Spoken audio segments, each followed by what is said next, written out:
Supreme court ने कहा कि कोर्ट के ऊपर शंका करने की, संशय करने की कोई जरूरत नहीं है। सीधे तौर पर मुस्लिम पक्ष ने एक तरीके से शंका जाहिर की थी कोर्ट के सामने कि हमारी सुनवाई सही नहीं हो रही है, लेकिन कोर्ट ने उनकी आपत्ति को दरकिनार किया और ये कहा कि आप दोनों लोग संतुष्ट होकर जाएं। जो वाराणसी की जिला अदालत है वो सक्षम है और वहां पर जो जज हैं वो डिटेल जानकारी उनके पास है, लंबे समय से वो इसकी सुनवाई कर रहे थे तो उनके पास इसका पूरा अनुभव है। आप वहां पर जाएं और उसके बाद वहीं पर सुनवाई करें, वहां से कोई फैसला जरूर आएगा। हमारी मॉनिटरिंग लगातार बनी रहेगी, ये भी सुप्रीम कोर्ट ने कहा। और जो अंतरिम आदेश अभी तक है वो 8 हफ्ते तक यानी 17 मई तक वो लागू रहेगा। उस बीच में जो सुनवाई होती है, अब देखना ये होगा कि अब दोनों पक्ष अपनी नई दलीलें क्या देते हैं, क्योंकि मुस्लिम पक्ष ने एक तरीके से यहाँ पर ये शंका जाहिर करने की कोशिश की थी कि वहां पर हमारी सुनवाई नहीं हो रही है, जो फैसला वहां से आया है वो फैसला ठीक नहीं है। ये शंका खारिज कर दी सुप्रीम कोर्ट ने, आपत्ति को दरकिनार किया सुप्रीम कोर्ट ने। सीधे तौर पर सुप्रीम कोर्ट ने कहा कि आप जाइए कोर्ट और जिला जो कोर्ट है वहां की वाराणसी की, वो अपनी व्यवस्थाओं के साथ वहां पर जो भी व्यवस्था देनी होगी उस पर अपना आगे का फैसला देगी और वहां पर वजू करने की व्यवस्था करने के आदेश के साथ साथ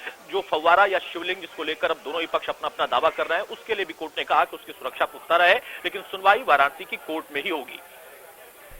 बिल्कुल। और ये जो सर्वे रिपोर्ट लीक होने के मामले को लेकर भी यहाँ पर सख्ती यहाँ पर देखी गई है सुप्रीम कोर्ट की तरफ से।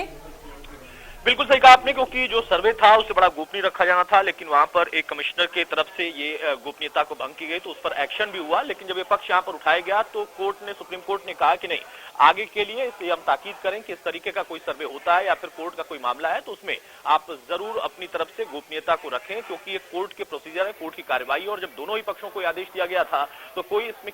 किसी भी तरह से कोई गड़बड़ी नहीं कर सकता है या फिर कोई रिपोर्ट लीक नहीं कर सकता है, उसका किसी के साथ वो डिटेल साझा नहीं कर सकता है। तो इस पर आपत्ति जब की गई थी तो कोर्ट ने इस पर अपनी सख्त बात भी कही और साथ में ये भी कहा है कि हमें कोई शंका नहीं है और आपको भी शंका करने की कोई जरूरत नहीं है। कोर्ट जो जिला अदालत है उनके पास पूरा अनुभव है, कोर्ट की विस्तृत जानकारी उनके पास इस पूरे केस की है, डिटेल उनके पास इंक्वायरी रिपोर्ट है और सर्वे की जो रिपोर्ट आई है उस पर जब देखेंगे कि उनका पक्ष क्या आता है, सुनवाई होती है। क्योंकि जो सर्वे कराया गया, जो वहां पर